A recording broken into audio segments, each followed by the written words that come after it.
Solve करने जा रहे हैं। क्वेश्चन है कि बायनोमियल कोफिशिएंट हमें निकालना है। आप लोग मैथ्स में एक थ्योरम पढ़े होंगे जिसका नाम होता है बायनोमियल थ्योरम। बायनोमियल थ्योरम क्या होता है? एनसीआर। तो एन की वैल्यू हम इनपुट कराएंगे यूजर से और आर की वैल्यू इनपुट कराएंगे, और जो वैल्यू कैलकुलेट हो करके आएगी उसी को हमें कंसोल पे प्रिंट करवा देना है। तो उसके लिए मैं फार्मूला भी थोड़ा सा दिखा दे रहा हूँ आप सभी लोगों को कि क्या होता है। अब जैसे देखिए एन सी आर यहाँ पे लिखा हुआ है, ये आप स्क्रीन पे देख सकते हैं, और इसका फार्मूला होता है n factorial divided by n minus r, यानी यहाँ पे एन माइनस आर और ये फैक्टोरियल पर में रहेगा, फिर आर फैक्टोरियल रहेगा। अब जैसे हम एग्जांपल ले लेते हैं, 5C3 लिखा हुआ है, तो 5 × 4 × 3 × 2 × 1 तक 1 तक जाता है। आप जानते ही ये फैक्टोरियल नंबर से लेकर के 1 तक जाता है। लेकिन हमने 3 तक ही ले गए क्योंकि हम जानते हैं कि यहाँ पे आर की वैल्यू 3 है। तो 3 अगर फैक्टोरियल अगर हम सिंपली लिख देंगे तो 3 कैंसिल आउट हो जाएगा। तो 5 और 3 का जो डिफरेंस होगा वो 2 होता है। तो 2 का फैक्टोरियल निकालना होगा, तो 2 × 1 मैं डिवन नीचे कर दिया हूँ, यहाँ देख सकते हैं। और यहाँ पे 3 फैक्टोरियल ही रहने दिया हूँ क्योंकि यहाँ पे 3 से 3 कट जाएगा, इसीलिए मैं इसे आगे 3 × 2 × 1 यहाँ पे नहीं किया हूँ। तो 3 से 3 कैंसिल हो गया, 2 से 2 कैंसिल हो गया, 2 से कैंसिल हो गया, तो 2 आया, 5 × 2 = 10 आया। अब हम थोड़ा सा देखते हैं कि क्या हमारा आता है या आउटपुट। अगर 10 आ जाएगा तो इसका मतलब हमारा प्रोग्राम जो होगा वो सही होगा। तो हम आ जाते हैं क्वेश्चन पे, यहाँ पे लिख लेते हैं क्या, बायनोमियल, बायनोमियल सीधे लिख दे रहे हैं, बायनोमियल डॉट सीपीपी। यहाँ पे हम कमेंट में क्वेश्चन को लिखते लेते हैं, कैलकुलेट एनसीआर बायनोमियल कोफिशिएंट। अगर स्पेलिंग थोड़ी मिस्टेक होगी तो उस पर ध्यान इग्नोर करनी कीजिएगा। NNR। अब यहाँ से हम लिखना स्टार्ट करते हैं अपने प्रोग्राम को। हैज़ इंक्लूड आयो स्ट्रीम। थोड़ा सा मैं स्क्रीन को बड़ी कर ले रहा हूँ।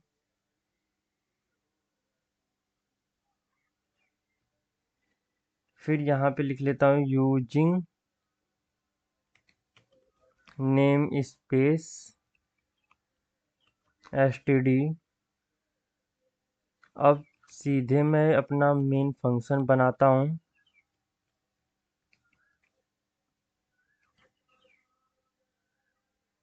उसके बाद हमें यूजर से n और r की वैल्यू लेनी है, तो हम इसे लिख लेंगे और डबल में हम रिजल्ट ले लेंगे, क्योंकि रिजल्ट जो आएगा वो आ सकता है डेसिमल में भी, तो इसलिए हम, और बड़ी भी हो सकती है वैल्यू, तो इसलिए हम डबल में लेंगे जिससे कि एक्यूरेसी ज़्यादा रहे।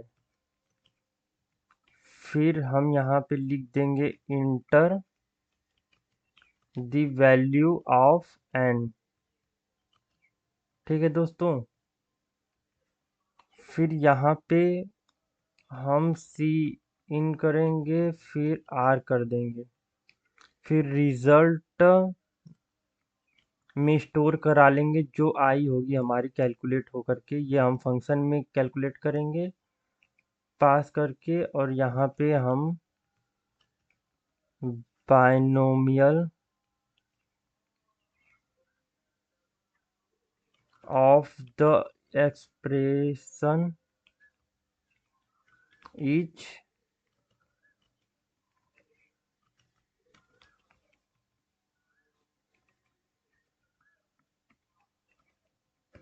रिजल्ट करा लेंगे, और यहाँ पे हम रिटर्न 0 लिख देंगे।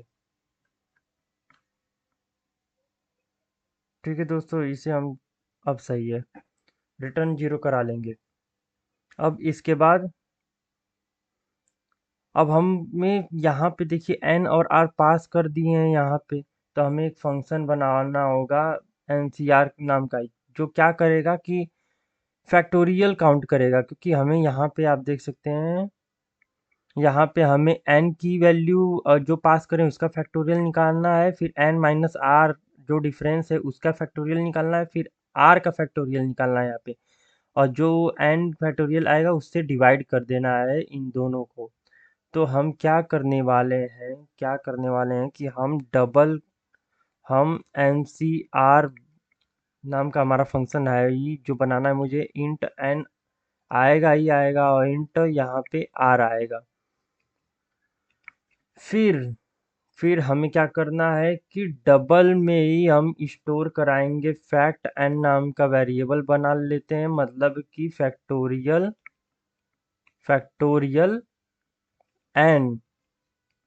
अब हम फैक्टोरियल एन यहाँ पे एक फंक्शन बनाएंगे हम फैक्टोरियल के नाम से, जो कि फैक्टोरियल काउंट करेगा एक अलग अलग नंबर का। फिर डबल फैक्ट आर बना लेंगे इक्वल टू फैक्टोरियल क्या रहेगा ये, इसमें हमारा आर का फैक्टोरियल निकल जाएगा। फिर डबल नाम का हम बना लेंगे फैक्ट, यहाँ पे हम एन डैश आर लिख लेते हैं, इसका मतलब एन माइनस आर ही है, जो डिफरेंस वाला फैक्टोरियल होगा वो काउंट होगा। तो फैक्टोरियल एन माइनस आर यहाँ पे हम लिख देंगे, और फिर रिटर्न करा देंगे ये फैक्ट एन जो आएगा और डिवाइडेड बाय फैक्ट, खैर यहाँ पे तो सेम नेम होगा जो हम ऊपर लिखे हैं, फैक्ट आर की जो वैल्यू आएगी वो मल्टीप्लाई हो जाएगी किससे, fact and dash r underscore r से मल्टीप्लाई हो जाएगी, और यही वैल्यू रिटर्न होगा। अब factorial r factorial n minus r, यानी कि हमें ये भी रिटर्न होगा डबल टाइप में, तो ये फंक्शन हमारा डबल टाइप का होगा। हमें एक और फंक्शन बनाना होगा फैक्टोरियल नाम का, क्योंकि हमें वो हर नंबर के लिए फैक्टोरियल काउंट करना है, इसलिए हम फैक्टोरियल नाम का एक फंक्शन बनाएंगे। फैक्टोरियल डबल में स्टोर करा लेंगे, डबल में रहेगा हमारा आया हुआ वैल्यू एन। फिर हम यहाँ पे डबल में ही फैक्ट वन इनफैक्ट में इनिशियलाइज कर लेंगे कि वन हमारा वैल्यू है। फॉर लूप चलाएंगे int I equal to one से लेकर के I is less than equal to हमारा कहाँ तक जाएगा, जहाँ तक नंबर है आई प्लस प्लस करते रहेंगे हम।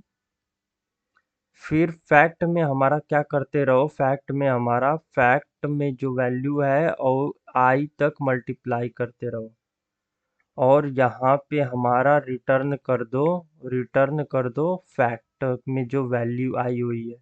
रिटर्न जब कर ही रहे हो तो ये हमारा फंक्शन बन जाएगा किस टाइप का, डबल टाइप का। इंट टाइप का हम बनाएंगे नहीं, क्योंकि बड़ी वैल्यू भी हो सकती है, तो उसके लिए हम डबल ले लिए हैं। ये हमारा प्रोग्राम बन चुका है दोस्तों, इंटर कर देंगे थोड़ा सा अच्छा दिखने के लिए, और नहीं तो हम यहाँ पे राइट क्लिक करेंगे, विजुअल स्टूडियो कोड में होता है, राइट क्लिक करके फॉर्मेट डॉक्यूमेंट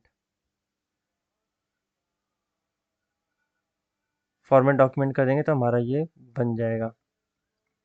ये हमारा प्रोग्राम बन चुका है, अब हम इसे रन करा लेंगे। अगर ये आपका टर्मिनल नहीं खुला होगा तो कंट्रोल जे कर लीजिएगा, तो एक बार आ जाएगा वो G++-O, हमारे प्रोग्राम का नाम है BI करके टैब दबा देंगे तो पूरा आ जाएगा। फिर यहाँ पे BI करके टैब दबा देंगे तो फिर से आ जाएगा, और यहाँ पे .cpp रहेगा, इंटर कर देंगे, और यहाँ पे हम फिर से फाइल का नेम एग्जीक्यूट कराएंगे, इंटर करेंगे। तो दोस्तों अभी n की वैल्यू पूछ रहा है, n और हमारे प्रोग्राम में हम यहीं एक एग्जांपल देख रहे हैं 5C3 है तो 10 आया है, तो हम यहाँ पे 5 इंटर करा दे रहे हैं, इंटर कर रहे हैं, तो बाइनोमियल एक्सप्रेशन इज नैन दे रहा है। दोस्तों ये एन नैन इसलिए आ रहा है क्योंकि यहाँ पे देखिए हमने मेन फंक्शन में वैल्यू इंटर तो एन का कराना है, लेकिन हम यहाँ आर दे रहे हैं, जो कि यहाँ पे होना चाहिए एन। फिर हमें आर की वैल्यू को इंटर करानी है जल्दी जल्दी में, ये मिस हो गया था। Enter the value of r, फिर सी इन आर लिख लेंगे। अब देखते हैं रन करा के कि क्या होता है।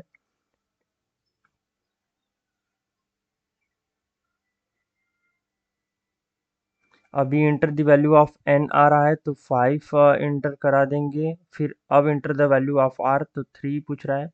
तो आप दोस्तों देख सकते हैं कि binomial of the expression is a 10, यानी कि जो हमारा यहाँ पे आउटपुट आ रहा था, हमारा जो यहाँ पे आउटपुट आ रहा था 10, वो अब हमारा यहाँ पे भी आ रहा है, यानी कि हमारा ये जो प्रोग्राम है पूरी तरह से सही है। तो दोस्तों चैनल को सब्सक्राइब कर लीजिए जिससे कि और आपके आने वाली वीडियो आप तक पहुँच सके। धन्यवाद।